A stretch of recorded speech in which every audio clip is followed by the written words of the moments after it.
and one of my heroes, Henry Kaiser. Great to have you on the show, Henry. Hey, Ramon, you're one of my heroes too. Too kind, too kind. So what we're going to do today, Henry, we're going to have just kind of like a bit of a loose chat and just discover sort of all about your life and your career and all the kind of things you've been doing in your life and maybe plans for the future, if that's okay with you. I promise to tell the truth. And nothing but. Right. So if we could just start at the beginning, Henry, when was your first memory about music? What was the first thing you can remember? You know, I didn't pay much attention to music when I was a little kid.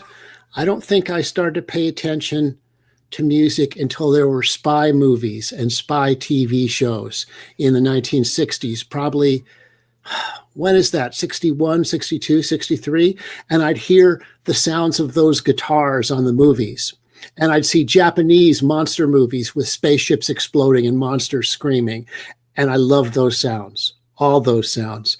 And just as a footnote, it's so weird. So I loved the sound of those guitars on the James Bond soundtrack. And then many years later, I've made, I guess, a couple of albums or 3 albums now with Ray Russell, who played the guitar in the John Barry 7 back then. Oh, so that's kind of crazy. And so you know, like the James Bond clang, that sort of altered chord, you know, all those kind of sounds, whether they be harmonies or chords or timbres. I really like that stuff. I never thought I'd play music. That never interested me. In 6th grade, the teacher, Mrs. Harrison, says, "Henry Kaiser, you can't sing. When the class sings, move your mouth. You should never sing, ever." So that was a discouraging thing. And then I had no one to tell me to play music in school or anything like that to happen. Wow. And then I'll just finish the story. So I like this stuff. And then in the later 60s, when I was in high school, non-commercial community underground radio came along, and I could hear all kinds of music I'd never heard before. I could hear blues, I could hear contemporary classical music, psychedelic music that I grew up with and bands I went to see live, soul music. All of a sudden, electronic music, I could hear all these different kinds of things, and I loved all of them. And then I became obsessive about music and buying a lot of LPs and listening to the radio a lot. And then didn't start playing music myself until 1971 when I was in college. But all the things I do now, all the things I wanted to do on that first day of playing guitar, they're exactly the same. So I have exactly the same interests, pretty much the same musical loves. A few other things came in, but the major loves of music were there from the first day that I got this guitar here. Here's my first guitar. It was a Telecaster. It's been, all the parts have been changed. It's got different pickups, different control plate. It's got a graphite neck now. So really, all that's the same as the body, maybe the pots. What do these switches do? So it's the maximum number of switches to do the minimum number of things. So it's coil split on the 2 pickups. It's in and out of phase on the 2 pickups. It's in and out of phase of the pickups together. It's series parallel. It's too many knobs. And I buffed it down here and on the back like Jeff Beck does on a Telecaster.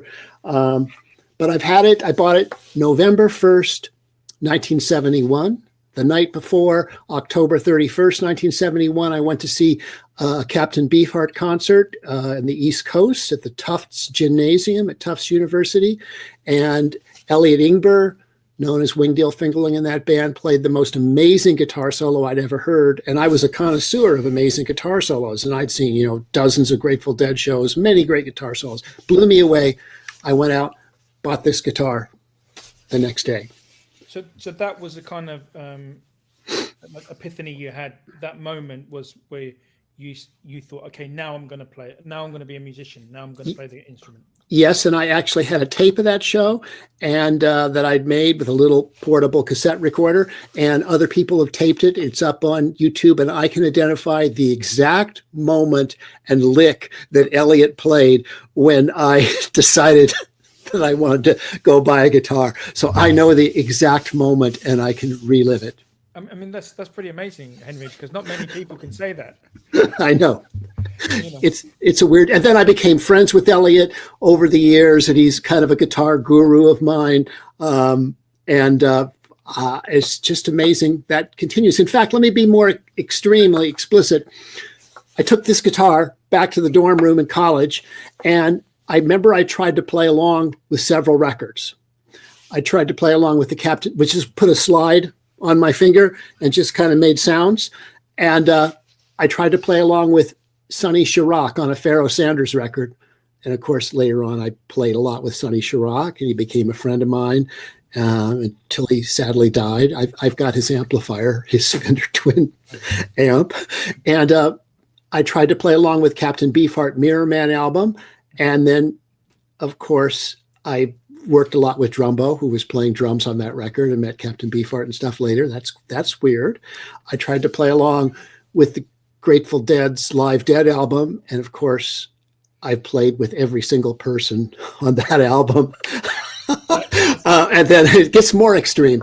And I remember I put on a 1964 album called Valiha Madagascar, of Valiha, tubular harp music from Madagascar. And I tried to play along with that. Okay. And then years later, after I'd been to Madagascar and made some albums there with David Lindley, someone said to me in a radio interview, "So what did you like when you first played guitar?" And I told this whole story I told up to now. And I said, and then I played along with this Madagascar Valiha record. And then all of a sudden, I got chills in my whole body, which I'm getting now. Yeah. Because without remembering it, I went, so that was 1971, 1991, 20 years later, I went to Madagascar with David Lindley, and I played that tune with that guy in the studio. Wow, that's beyond. No, it's spiritual, man. So it's crazy, all that stuff. It's just crazy. Could you show us the guitar, actually, the Madagascan instrument? Is that the one that you had? Did you use that? No. I played along on guitar and that. I'll show you that instrument later, because I have to move and take the headphones off. And Can I go back a little bit? Yeah. Your parents, were they musicians? Were they musically inclined? My dad was a singer, and he'd made a bunch of albums. I think mostly what you call vanity production type albums, and singing, crooner, Bing Crosby type stuff. And he was dying of multiple sclerosis from when I was born, and he was in a wheelchair, and he died when I was 9 years old. And I really didn't see him for the last couple of years of his life. He was in the hospital, and my mom was in the hospital. So I was just in an institution. So I didn't see him much, but I knew he loved music, and I heard him sing a few times when I was a little kid. I remember I went to the studio with him once, but that wasn't the kind of music I was interested in. And you must have heard some jazz. The jazz. There was no jazz. He was more like a show tunes kind of guy, and Bing Crosby kind of standards, and Sing White Christmas, things like that. Yeah. So jazz I was not exposed to until I was a teenager. Right. Didn't know it was there. But then at the same time, I'm exposed to Duke Ellington and Bob Wills and Albert Eiler and Ornette Coleman and Cecil Taylor, and they all seemed like the same thing to me. So, and what made you? Because I've known you, and I've been a fan of yours for many, many years, but because I was very much into Derek Bailey, and who hopefully we can talk about it later. But what maybe took you down that path? What was the was it something you always did, or because growing up in the San Francisco Bay Area in the late 60s, there were two things that were around me all the time that I would go to concerts. One, San Francisco psychedelic bands. They improvised a lot. Improvisation was important. Two, the Ali Akbar College of Music, where the great sarod player Ali Akbar Khan and had other musicians like young Zakir Hussain, Nikhil Banerjee there with him. And I'd go to those concerts, and I saw improvisation in Hindustani classical music. So I got this appetite for music with improvisation. And then I'd go see blues guys, and I'd see somebody like Albert Collins, who improvised in a very peculiar way compared to other blues guitar players, and who could play a 20-minute guitar solo and go on and on and on. And I got this appetite for improvisation, so I sought out improvisation in musics to listen to that had improvisation. And I also sought out musics that had interesting timbres, different sounds I'd never heard before, whether it's, the sound of Luther Tucker's guitar in Chicago, who was playing with the Veritone set a peculiar way on a 355, or whether it was classical music or electronic music, or a Japanese monster screaming. I sought out new sounds I hadn't heard before, sounds that were complex that I had a taste for. So it was a quest for all those things that led my listening. And then as soon as I got this guitar, it was what led me on guitar. And when I listen to you playing alongside David Lindley, it's not the kind of experimental side of you. It's a beautiful sort of rootsy. Well, I grew up with roots music, soul and blues and all that, and different kinds of world music, and I can sort of fit in, with that, and I understand time and rhythm and playing together and those things. I learned at the feet of a lot of great musicians like David Lindley and Richard Thompson and many great drummers about groove and all those things. So I learned those things all my own way, and I enjoy that kind of music too. But my first recordings, and most of my recordings, are kind of crazy experimental improvisation. But there's a lot of blues and rock and fusion recordings that I've done too. So because you have to learn how to play straight in order to kind of abandon that and then really go into sort of charted territory. You need to be able to, which you do exemplary. Well, it's a complicated thing, like most people when they learn to play guitar, they learn, G, D, C, A, E chords. Mm-hmm. So the first chord I learned from listening to Derek Bailey records was were these, weird, Amazing. Those are the first chords I learned. So I couldn't play a Joan Baez song like Joan Baez, but I could imitate Derek Bailey. That's incredible. I love that. And then the first song I learned to play on guitar was that song that Elliot Ingber had played that amazing solo on at the concert, Alice in Blunderland, which is, in 13. And I learned all the way that they'd play guitar with their hands in Beefheart records. So I was just learning what I loved, many different things. And years later, it came together for the groove and working with these, real adult, creative, professional musicians. Because you were talking about Indian music, which, my real expertise, if I have any, would be more African music. But I did actually go to India last year, and I was learning about, the sarod players. Yes. And they sarod. They have to wear these funny thing on their finger. No, some do, some don't. Oh, and it's meant to their fingers hurt for years. Well, they fret with their fingernail traditionally, and some people who don't have hard fingernails have to wear things on their fingers. So it depends on the player. So the first let me go, since you were on Indian music, the first music theory I learned and I studied was Hindustani classical theory.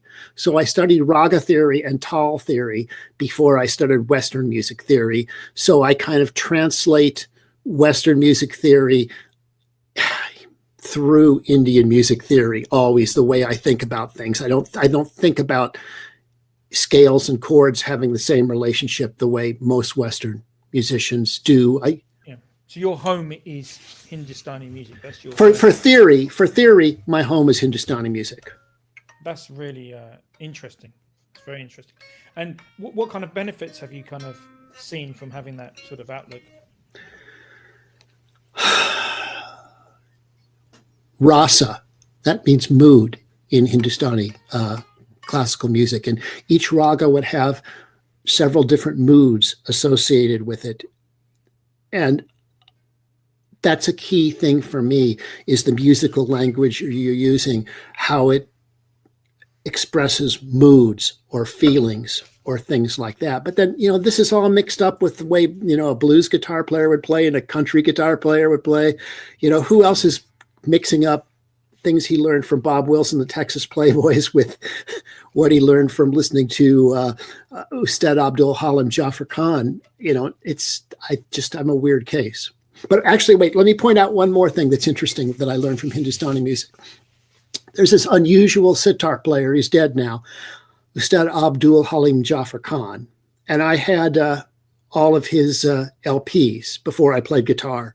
And I've always listened to him a lot, and I've always totally loved his playing. And it was pretty much only on LPs and shorter things when CDs came along that were on LPs later. So not great long expositions of things.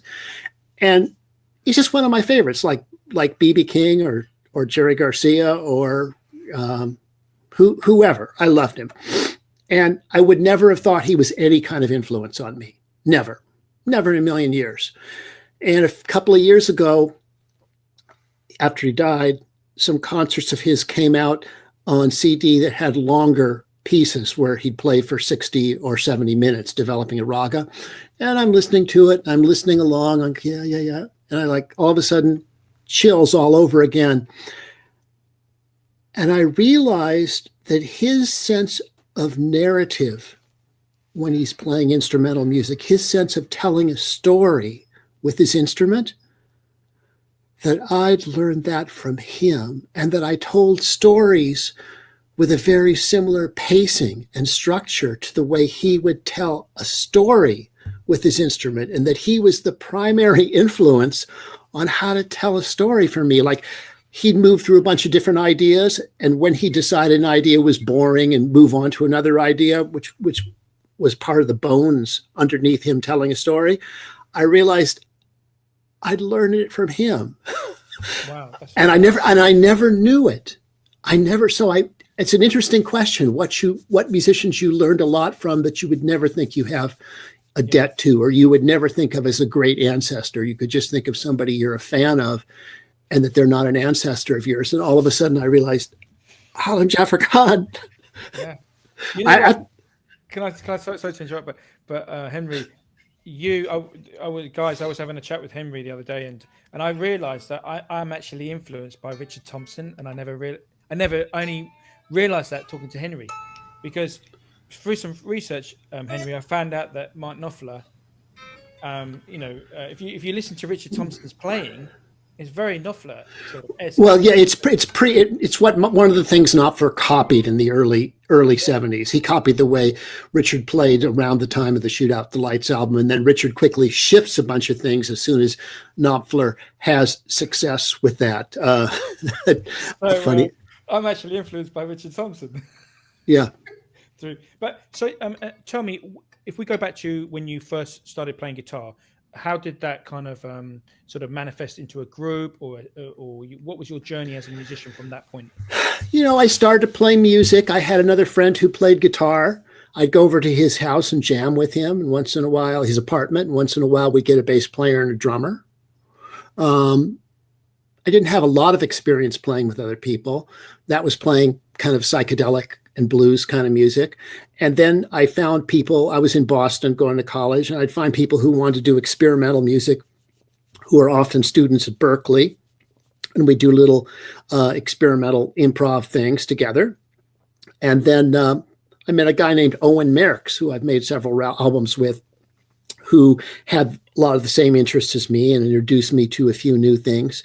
And we had a band called Monster Island, and we played a lot, and we had a good time. So that's the first band experience for me when I'm in the East Coast in Boston, before I come back to California in 1976 or 77.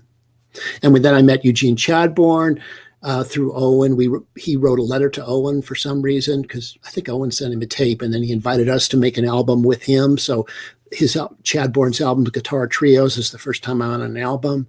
And then I came back to California, and there was an active improv and another active experimental music scene there. And I just joined in and played with people and started making records like crazy. And some friends of mine and I started a record label, Metal Language, and put out a bunch of records, which we could sell a lot of LPs of experimental music at that time. And at that time, if we're playing a crazy experimental show, we could get 200 or 400 people. we could get a lot of people. There was a much bigger music for audience for experimental music back then in 77, 78, 79.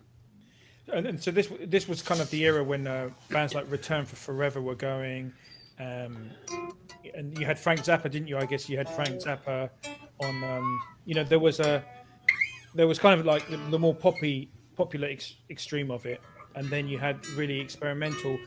Was Derek Bailey ever invited over to the West Coast? Yes, we brought him a couple of times, and I'd met Derek when I first started to play guitar. I interviewed him for an American magazine, and as I played more and more, he was very helpful.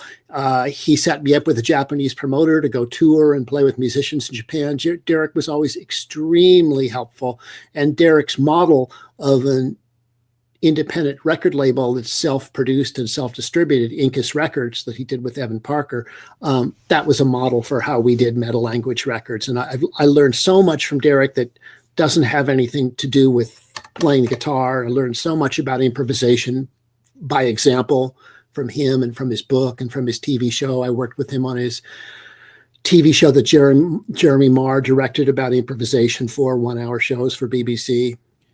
Yeah, which is a great. I'd really recommend. I think that's on YouTube. You can actually catch that on YouTube. It's easy to find on YouTube. Yeah. And so, what was it like working with him? What was he like as a person? Derek was generous and helpful and funny sense of humor, and sometimes a little cantankerous, and just a pleasure. We made one. He hated playing with other guitar players, and one of the first guitar duet records he made was with me. Asked him to one called Wire Forks. And we recorded in Santa Barbara, California. And then he did quite a few other duets with other guitar players right after that. And Derek was just a pleasure to play with. And he's, much missed. His guitar language, the style of the British improvisers, people like John Stevens, Trevor Watts, Evan Parker, Tony Oxley, Barry Guy, those guys, when I came over and I just started to play, they'd be playing a gig and I'd go see, I said, can I come have tea with you, John Stevens? I'd go to his house, have tea with him. He said, why don't you just come to the gig tonight and play at the Plow? So I would just, they would just invite you to play with them on stage, just, fresh off the boat from America. People were so supportive. You had a hugely strong scene there, and everybody was trying to bring everybody else up with them instead of push themselves up over everybody else. It was a great example. Well, I was talking to a friend, Henry, about Davy Graham and Davy Graham's sort of legacy here in London, especially, and he was just like really easy to go and see and jam with, and there's a lot of musicians like Burt Yanks in the folk scene. They were quite approachable. They've gone now, but there was that scene in England, maybe 10, 15 years ago where you could.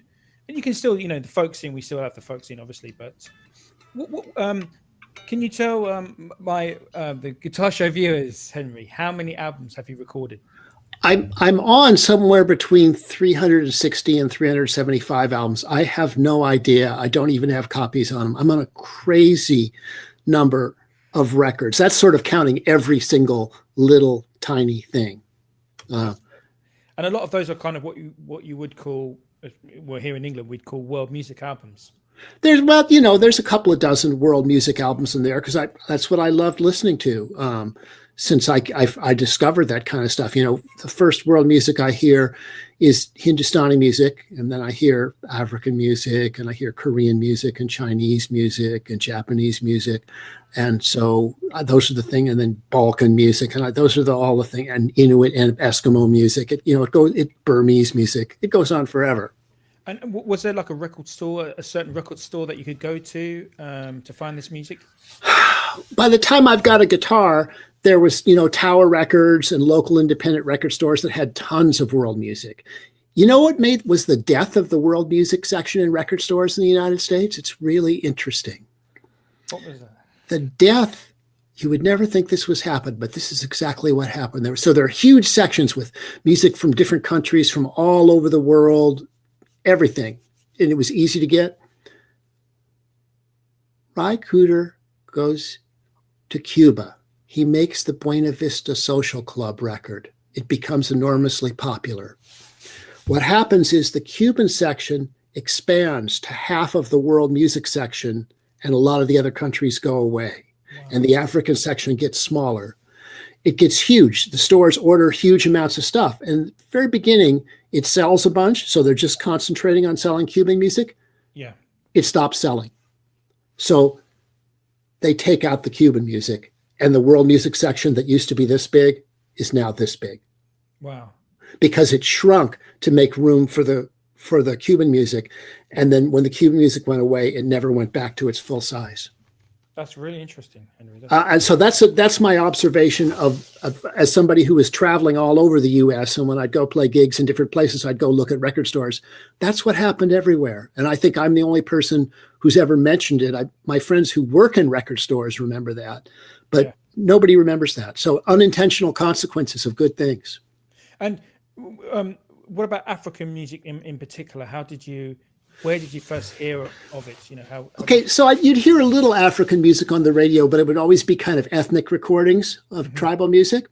So one day in college, very early on, I think before I played guitar, definitely before I played guitar, I wandered into some store which had African stuff, and they were playing an African record. They were playing something from Zaire, I think. And I was like, this is incredible. What is this? And they showed me, and they had a little record section. And I said, which one should I get? I get these. And they said, get these Ebenezer Obey records too. He's from Nigeria, but he's really good. And I went back and listened to these. They were great.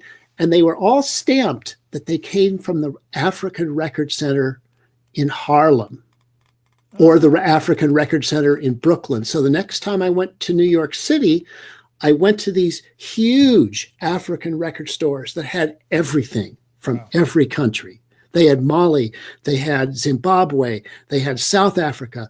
And of course, the people who were selling them loved the music, and they were playing it in the store, and they were happy to give advice. And I was so guitar centric that I just found all the African guitar.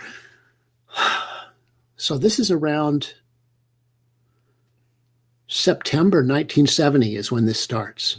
And so by the time I'm playing guitar a year later, I had a lot of these African records, many of them very fun to play along with for a beginning guitar player. Yeah. And this is before there's Western releases of a lot of these bands or people reissuing this stuff. So I was very fortunate to find out about that ahead of time.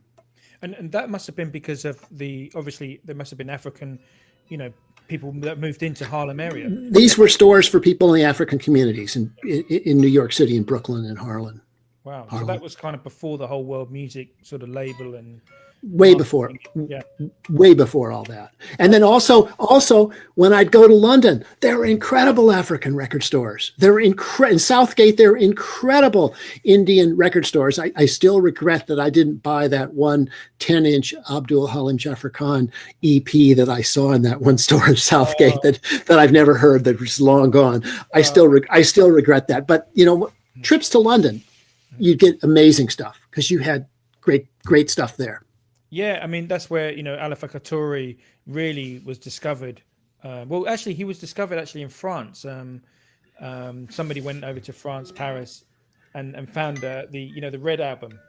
The Red album, Alpha Katori, brought it back to England and started playing it on radio, Radio 2 or whatever. And that's what sort of, that took off Alpha Katori's career, I bought his records before they do the British releases, so I'd had those, which I'd bought in the African record stores. And then when he did come out, it turned out that I was at the Vancouver Folk Festival the same time they had him playing. I was playing in another group, and I went up to ask him about his tunings, and he was like, first he was kind of gruff. He says, well, I've never told anybody those here. That's not for people here. And I talked to him a little more. He's like, sit down. I'm going to teach you my tunings. And he taught me his tunings, which I've forgotten, unfortunately, since. But he did, I got to have direct contact with so many heroes of mine. Dozens and dozens, maybe 100 heroes of mine I've had contract with and recorded with. That's unusual. And before we just talk about the guitar and your sort of maybe more about your guitar style, I just want to touch on the fact that you are, you're very influenced by blues music, and you're quite a connoisseur of of pre-war blues and the more Chicago blues? How did that? Well, that's stuff we heard on radio, and that stuff that was a big influence on the San Francisco bands. And Bill Graham would book, B.B. King, Albert Collins, Albert King to play at the Fillmore opposite bands. So we get to see that a lot. Then there were black blues clubs in Oakland. We'd go to those and see stuff. And when I was in college, there was a blues society that would bring older country bluesmen, and they would just play concert in people's dorm rooms or in common rooms in dormitories. I saw Johnny Shines. I saw Robert Pete Williams, in little tiny rooms, as the size of the room you're in now. Wow, amazing. I obsessive, got way too many blues records. I was fortunate to meet a man named Phil Spiro at a concert at the very beginning, second year of college. And he was one of the guys who went down south and discovered Sun House. Really? And there's a documentary about that. And he had everything. He had 78s of everything. He had like a giant collection. And he would play me all this stuff. And he introduced me to Robert Pete Williams, who I just knew of as a cover song on a Captain Beefheart record, and many other things he pointed me at. So it's great to have a blues record collector for a friend in your formative years. Yeah. And what's your opinion about the whole Robert Johnson? Who taught him guitar? How do you think he learned guitar? I don't worry about it. I just listen. Very good. Great answer. I don't think it's the devil at the crossroads, but because they said that's like Sun House, or there was a few sort of mentors around him, weren't there, at the time where he was.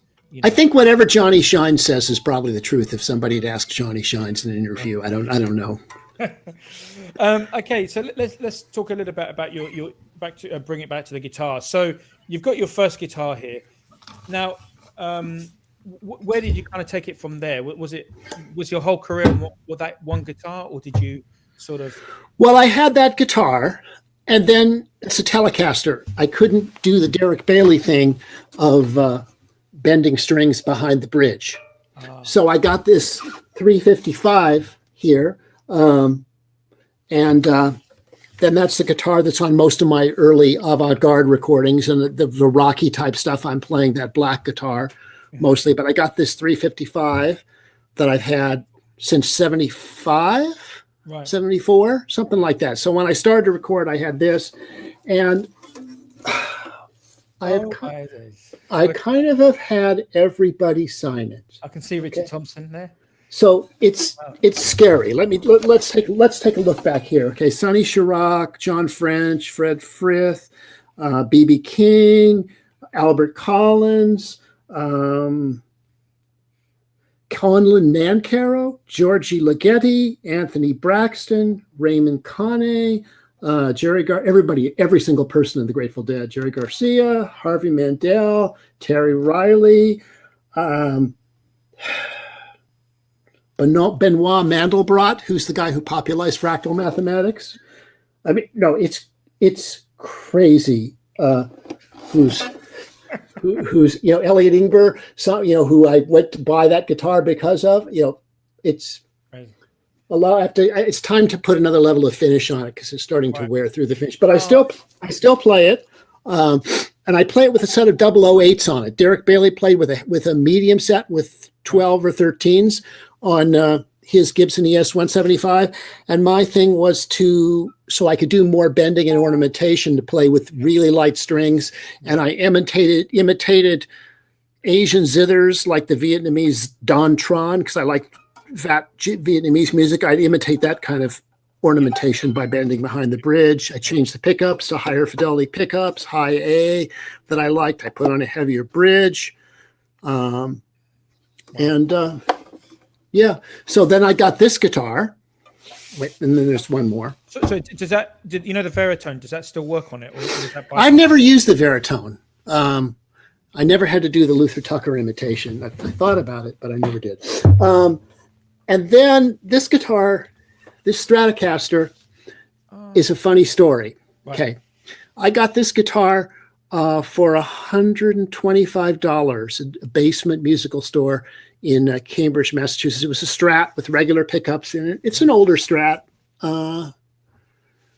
early 60s. I don't know. Right. Yeah, early 60s. And so when I got it, it had carved on the front a woman's pussy, a woman's external genitalia, and Right. carved on the back, it had a woman's buttocks, and it was carved in really deep, and it was just a piece of junk guitar that was really cheap. And then I had a repairman in Oakland fill it and paint it this red metal flake.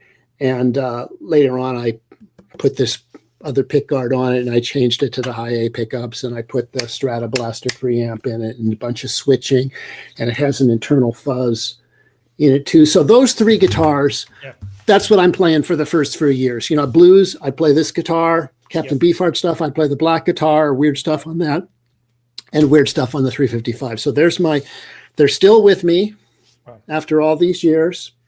This guitar has a strange story.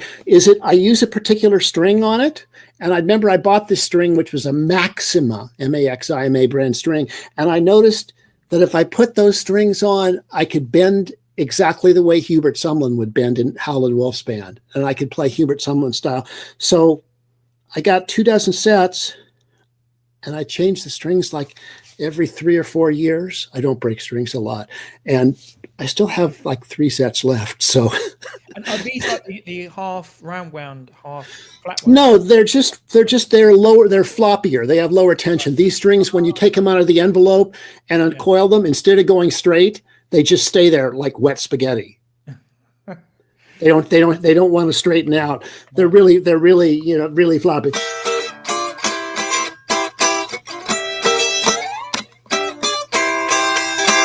They're strange. That's really good. Did you ever play a modulus graphite guitar? Well, that's a modulus graphite neck on the black Telecaster. Right. Okay. Yeah. And I've switched, and there's way too many guitars here, but several other guitars after that I'd often put on a modulus graphite neck. But this guitar I still like. I usually don't like rosewood neck Fenders, but this guitar is a special one.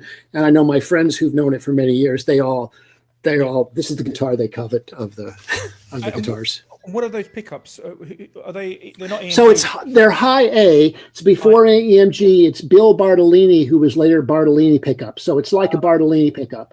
And a few years ago, I put together a Strat from scratch with a Bartolini pickup with a model that sounds the same as these. And that's my favorite kind of Strat pickup. And does it have a battery? Is it an active? Yeah, there's a Stratoblaster Alembic preamp here, which is what Jerry Garcia and Lowell George used as an important part of their tone. And so there's a preamp afterwards. I like a preamp in a guitar.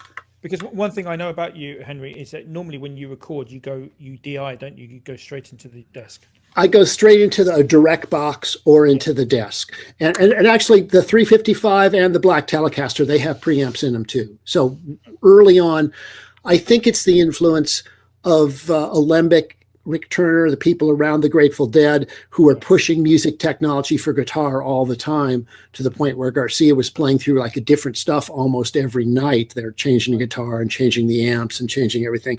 That sold me on the preamp thing back then. So I always kind of have a buffer preamp in the guitar, which gives a little more refined high end. But I always record direct. I've almost never used an amp in the studio.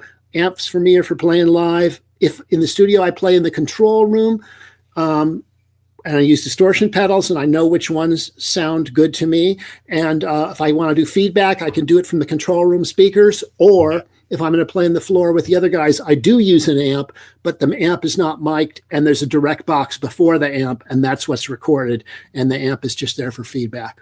And what do you think about Alembic guitars? Because they're beautiful design. They're very expensive, but they're beautiful, aren't they? I have a very early Alembic guitar that Rick Turner made for me when he was at Alembic, and I love it. It's a little clunky for me in the neck, and it's heavy, so I tend not to play it that much, but I love it. And I have a couple of other Alembic guitars, and Rick Turner is a very good friend of mine. He lives 10 minutes from my house right now, and I see Rick all the time, even during COVID times. And And he has his Turner brand guitars now, and Renaissance guitars, and those are really excellent. If somebody wants to sound like Jerry Garcia, I would say Rick Turner's in 1972. I would say Rick Turner's Electroline 6-string electric guitar does that better than anything else, and is a lot cheaper than anything else. Amazing. And do you have any other guitars to hand that you can show us, or anything that's close to you? Well, I was going to show here's my first acoustic guitar, which was $125, purchased from Eric Schoenberg, who since has Schoenberg guitars and is still a friend of mine, at the Music Emporium in Cambridge, Mass, who I just bought another guitar from, Music Emporium, by mail. And it's a Howe Orm guitar. So let's see.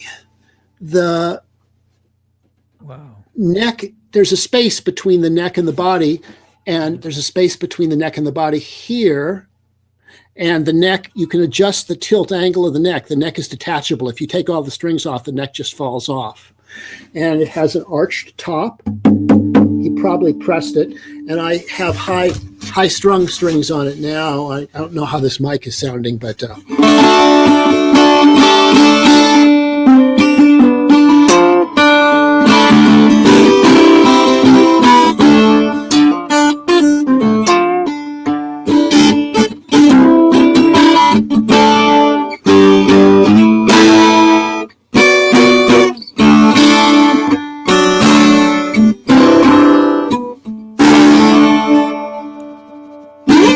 beautiful. It's distorting a bit. I think it's because it's too close to the mic, but yeah, it's a very loud instrument, isn't it? it's a very loud instrument. It's very light. It weighs nothing. It just kind of floats through the air. And when I first played acoustic stuff, I played with Chadbourne. I always used this guitar in the old days. It looks like it's got a nice neck shape. The neck, nice. It's great. It's great. And then it turned out my friend Rick Turner, along with George Harrison, were giant fans of these Howe Orm guitars. He was a guy in Chicago, and nobody cared about them, and they coveted them, and they had huge collections of them. And I've got another one of Rick's that he sold to me about 10 years ago. Well, there's one photo of you which I might actually use when I put this video out on the cover, and you've got I think you've got a red jacket, and you're in Antarctic behind you, and yes, it's a beautiful guitar. And I think is it I can't remember I think it has one. It's a Steve Klein. Like let me just grab it. Okay, one sec. Wow. It's a prototype of a guitar that he never ended up producing that I ended up with. I play the Steve Klein normal electric guitars with a Trans-Trem mostly on the road because they're easy to take around. But this is a big guitar of his kind of shape. Incredible. Yeah, catches on everything. And has it got the Buzz Phyton fret? No, it's got these are the true temperament frets from Sweden. So the frets are not straight; they're bent. So that's what you have to do to make a guitar play in tune, and it actually plays in tune, unlike most guitars. You notice a big difference? Oh, a huge night and day. So. Wow. If I could push a button and have all guitars. So the guitar I mostly play on the road is this Steve Klein custom electric, which has Antarctica inlaid on the pickguard there. Wow. And it's got an aftermarket true temperament neck with the crazy bent frets. What pickups are they made by? These are alembic pickups in here. I really like. My favorite pickups are the Bartolini, alembic, and Q-tuner pickups from Holland, all more high fidelity than usual pickups. So, and I love the Trans-Trem on this, which bends all the strings in tune. And that's like on a Steinberger, isn't it? The Steinberger. It's like it was a Steinberger thing, right? So, one more thing here. So you asked about the Malagasy instrument, the Kabusi. Here, Bo Diddley would be right home in Madagascar, square body. It's a little mandolin. It's not in tune. Style instrument that's tuned to an open chord. And look at the frets. The frets are broken. This is a Malagasy thing. And the idea is you can only play the notes of the chromatic scale. The diatonic scale. There's no chromatic notes. So wherever you put your fingers, it's going to sound like the right kind of chords, and they can play they play quite fast on it. Like an Ngoni player would play fast to accompany vocals. Wow. So that's a beautiful instrument, isn't it? This was made by a friend of mine who died a couple of years ago, Paul Hostetter, a neighbor of mine who was a luthier, and he made these for Rossi and Mahaleo and Sammy for the other great artists in Madagascar, because he was a little better luthier than the luthiers there. And Henry, if we may just touch briefly on amplifiers and your note for using Bill Crenard.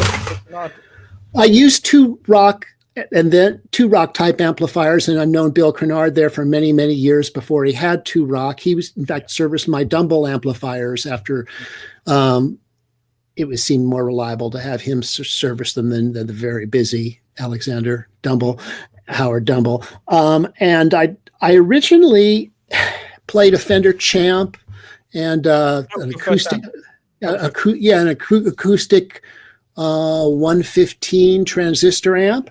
And one day I was here at a friend's house in Santa Cruz, 1976, probably, maybe 75. And we're playing in the garage. And we came out to take a break, and we opened the garage door, and this guy was looking at the garage on a motorcycle, a big guy. And he said, "Hey guys, hey kids," I think kids, because we look like kids. He says, "You guys playing music?" We're like, "We are." He says, "My name's Howard Dumble. I make amplifiers. Do you want to see one? I'll go get one."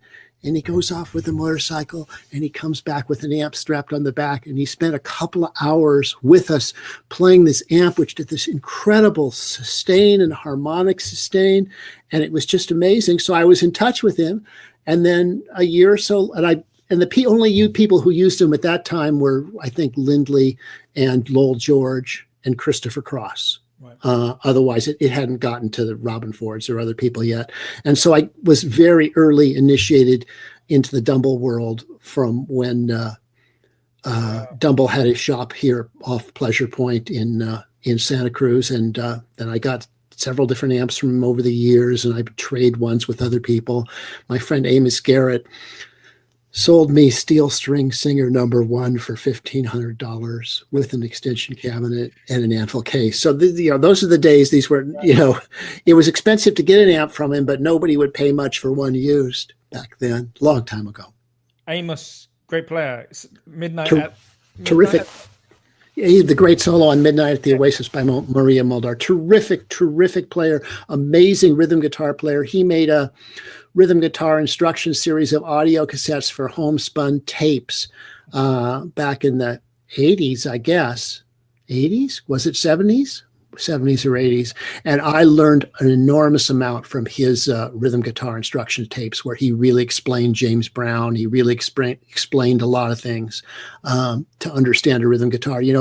I've never had any lessons really from anybody, but there are a lot of good instructional materials. And now today, there's so many different, free instructional things on YouTube, and people who offer lessons for money, and companies like TrueFire and Homespun Tapes and Stefan Grossman's company that have all kinds of lessons in all kinds of things.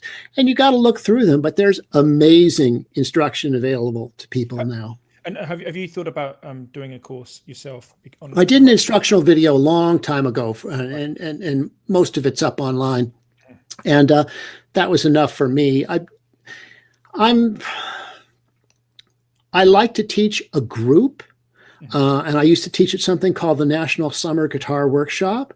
And in fact, even there, I'd teach Sean Lane and I, a great guitarist from Memphis. He and I would teach together, and we'd teach one class all day, every day, 6 hours a day to a room full of students for a week. And that was amazing. We'd take turns, and like Sean would get up and say, "Okay, I'm going to tell you about 19th century and early 20th century classical concert pianists and how they influenced me on guitar." Then he'd play all these recordings, and he'd show how he'd taken phrasing ideas from these classical piano players playing Tchaikovsky and stuff. It was crazy. I mean, no one's ever said that. And then I teach at Richard Thompson's music camp, which is, of course, during the quarantine and lockdown has been gone, which is in Woodstock every year. So I love teaching groups. I never would want to give repeated lessons to somebody for money. If somebody asks me and they're around and it's safe, I've given anybody one lesson for free, but basically I can tell everybody all they need to know in one lesson, then they can go get to work. Well, I'm sure that's not the case. I'm sure there's a lot more to learn from you. Yeah. So I just want to touch one last thing on amplifiers, if I may. Yes. I was watching a film about a bear and a guy who went out to, I think it was Alaska or something, and I heard this beautiful guitar sound, and I thought, who? Because I think it was the Grizzly Man. Grizzly Man. Yeah, I did the soundtrack with Richard Thompson, and the beautiful electric guitar sound of Richard on that is his normal Strat or whatever, and that was a divided by 13 amp. Was it really? That's what that was. Because there was a lot of talk that was a Dumble. No, it's a divided by 13. We had my Dumble there. It's not his kind of thing. That was a divided by 13 amp with two 12s. Yeah. Amazing. Thank you for clearing that up, because I think on the internet it's that Richard Thompson was playing a Dumble. I think that's because there's some video that's on an extra on the disc, and you see my Dumble amp there, because I'm using a Dumble amp on that album, and Richard's using the thing. But your tone and Richard Thompson, beautiful. I love that sound. It's amazing. I love, the first French Fifth or Kaiser Thompson album, I played this red Strat, which with his old original Fender Strat, the tone of the two just fit together in the nicest way. I was always really flattered when Al Cooper listened to that record. He says, "Mom, that's such a great solo that Richard Thompson plays at the end of Drowned Dog Black Night." And I was like, "That's me." He's like, "No." And I was like, "Yeah, that's me, but that's you." Guys, if you haven't heard the Grizzly Man soundtrack, make sure you listen to it. It's one of the best things I've ever heard. We're talking score for a film. Yeah. So we made that soundtrack in one day and mixed it in one day, and I never got paid for it by the production company. Richard got paid. I never got paid. They kept saying, "Oh, we have to pay you later after we figure out the budgets." And I remember that there was a song called Coyotes by somebody that was being played on the radio in an airplane, and they had to get the rights to do it. And the person who they sent to negotiate for that, it should have cost like $1,000 or $1,200, any professional rights person. And they paid them like $10,000 for that. And they used up most of the budget for the soundtrack for the film playing that guy, because they sent this incompetent person to negotiate. So that's the film business, folks. We don't need to go down the effects pedal rabbit hole, because we'll be here all night. But what is a kind of a pedal that you can't live without? What's one? If I can only have one pedal, it would be the Tech 21 Comp Torsion distortion pedal, because that's my sound, that direct. So, and then I would probably the favorite. If I look at the board that's on the floor here, it's useful to have an Eventide H9. It's useful to have a Red Panda Tensor. It's useful to have a good compressor, like one of the British Origin Effects ones. It's useful to have a delay like the TC Flashback that I can do reverse delay with. And it's good to have a good reverb like the New Neighbor Wet Reverb. And those things, give me all of those that I just listed. I'm happy for the rest of my life. But of course, there's 150 crazy pedals here and different fuzzes, and Henry, one of my favorite solos is Maggot Brain. Yes. Was he using a fuzz and a neutron or something, or was it fuzz? I don't know. I believe that's a fuzz and a univibe, isn't it? It's a very Hendrixy, Ernie Isley's vision of Jimi Hendrix, kind of. Yeah, that's it's one of my favorite solos ever.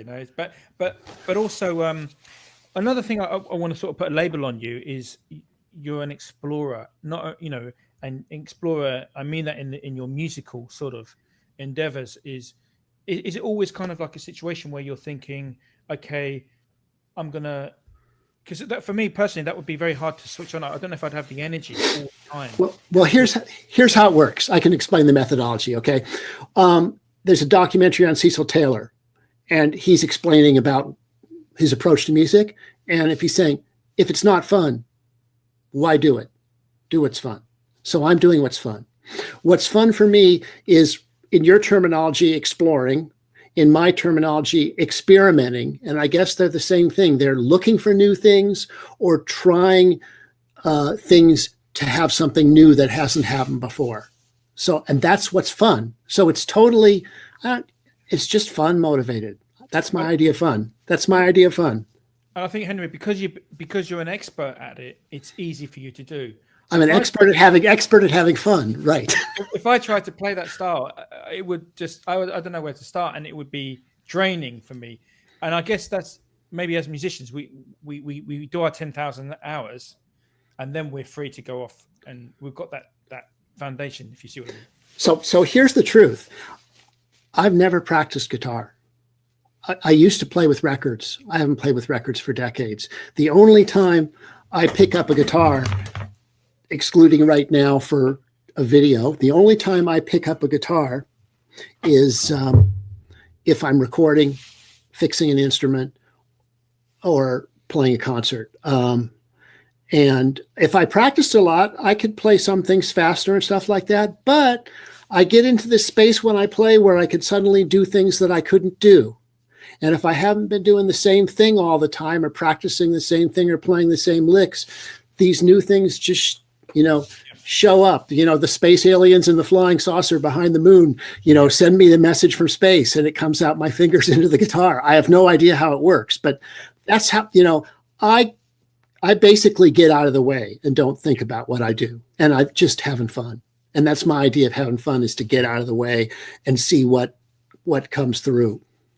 Amazing. And lastly, I just want to ask you, not only are you this amazing sort of explorer, experimental on guitar, but you also explore as well. You go to the Antarctic. Well, I have two other jobs besides music. One job is I've been a professional in film production, a producer or director editor for many, many years. So I've always done that.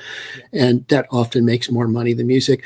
But the other thing is I've been a scientific research diver since 1981. And then I was an instructor in underwater research at the University of California at Berkeley, the same time as the music career. And that program went away. And then in 2001, I went to Antarctica and did scientific diving work. And I've had 13 deployments to Antarctica as a research diver working under the ice since 2001. That's all in suspension now due to COVID. Yeah. Otherwise, wish I was there. But so... we're answering new scientific questions. We're diving in places where nobody's ever dived before. We're doing types of work underwater that nobody's ever done before. If you go to moo, like the cow sound, moo-antarctica.net, you can see some of the last project I was working on. You can put some links in the captions down below. Yep, I will do. Well, Henry, thanks. Wait! You didn't mention my exciting weekly show. So for the past year, I just did show number 50. I've done a weekly video show, weekly solo number, whatever. I just did 50. The Cuneiform Records YouTube site. There'll be a link down below with all of them there. It's free, it's fun, and I've done collaborations with friends. I put up old historical stuff, amazing footage of Lindley and I in Madagascar. I just did a show this week with Mike Watt from the Minutemen, Fire Hose, etc. And it's got Petra Hayden on vocals, who's fantastic. And we did a new John Fogerty song called Weeping in the Promised Land that he put out January of 2021. We did a cover of that. We did Keep on Chuglin. Watt wanted to do Keep on Chuglin. We did Keep on Chuglin. I, who cannot sing, but was somehow able to sing, did Bad Moon Rising. It's crazy. It's great. It's crazy, with Mike Baguetta on guitar and Stephen Hodges on bass. Stephen Hodges on drums. Yeah, it's crazy. And just lastly, are you working on any other albums or any projects at the moment? Always. Normally in normal times, there's four or so albums with my name on the front in a year, or 5 collaborative albums often, and play on other people's albums. They've just been working on a bunch of remote collaboration things and things we recorded just before. A really nice new album with Ray Russell, the British guitarist, who was a big inspiration to me as a child before I played guitar. Coming soon, and I have to finish mastering that, and a lot of things to master. Album with Andy West and Chris Muir and Georgi Ligeti, his son Lucas Ligeti, and Andy West, I say, from the Dixie Dregs. Stephen Thalen coming out she's just working on that right now. What's one bit of kind of advice you can give to us guitar players to keep things fresh and sort of inspirational? What can you tell us? Well, my one thing is to be yourself. Be yourself. Don't copy somebody else. You can learn from other people. Be yourself. If I'm supposed to be an explorer out exploring new stuff, don't go where my tracks are in the snow. Go in a different direction. See what's over that other hill next door. You don't have to go over the hill I went over. There's plenty of hills to go over. Amazing. Thank you so much, Henry. It's been wonderful.